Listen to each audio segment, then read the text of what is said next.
વડોદરા મહાનગરપાલિકામાં એનએચએમ કર્મચારીઓને છેલ્લા 2 મહિનાથી પગારથી વંચિત રાખવામાં આવતા કર્મચારીઓએ હલ્લાબોલ મચાવ્યો હતો।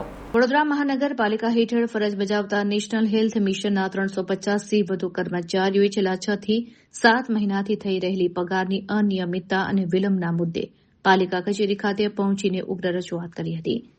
કર્મચારીઓનો આક્ષેપ છે કે છેલ્લા 2 મહિનાથી તેમનો પગાર ચૂકવવામાં આવ્યો નથી, જેને કારણે તેમની આર્થિક સ્થિતિ કફોડી બની ગઈ છે।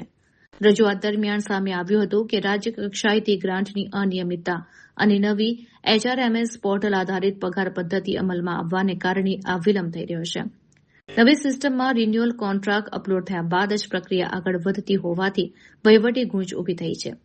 કર્મચારીઓએ જણાવ્યું કે મધ્યમ વર્ગના હોવાથી ઘરનું ગુજરાન માત્ર પગાર પર નિર્ભર છે। મોંઘવારીના સમયમાં બેંકના નિયમિત હપ્તા સમયસર ન ભરાતા તેઓ પર પેનલ્ટીનું વધારાનું ભારણ આવી રહ્યું છે।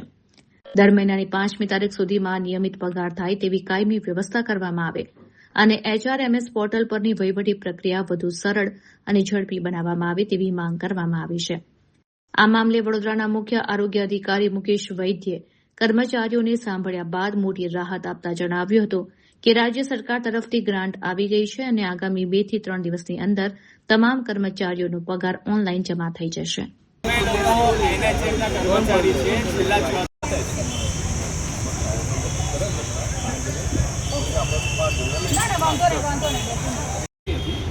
અને એમને કોઈ કીધું તો ઉપરથી ગ્રાન્ટ નથી એટલે ગ્રાન્ટના પ્રોબ્લેમને હિસાબે થઈ રહ્યું છે। ગ્રાન્ટ આવ્યા પછી પણ આજે શું માંગ જોડાયા છે?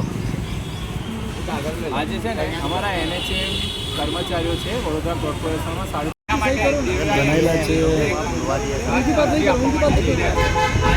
અમે લોકો NHMના કર્મચારી છે। લાસ્ટ 6 થી 8 મહિનાથી પગારની અંદર અગવડતા રહી છે।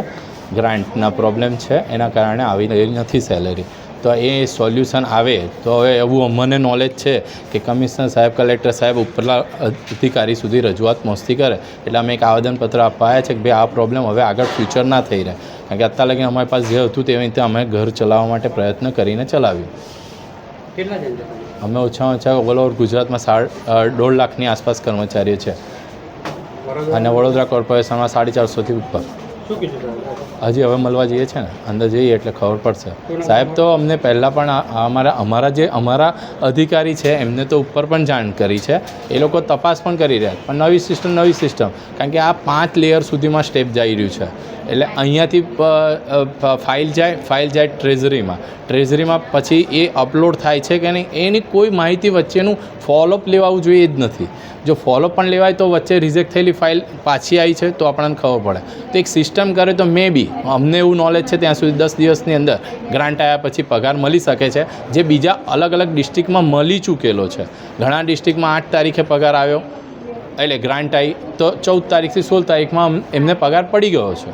એટલે એવી સિસ્ટમ એવું કંઈક કરે એવી અમે નમ્ર રજૂઆત કરીએ છીએ કે ભાઈ એના કારણથી અમને પણ આ અગવડ ના પડે અને અમે પણ અહીંના લોકલ કર્મચારીઓ એ વસ્તુ લઈ શકીએ।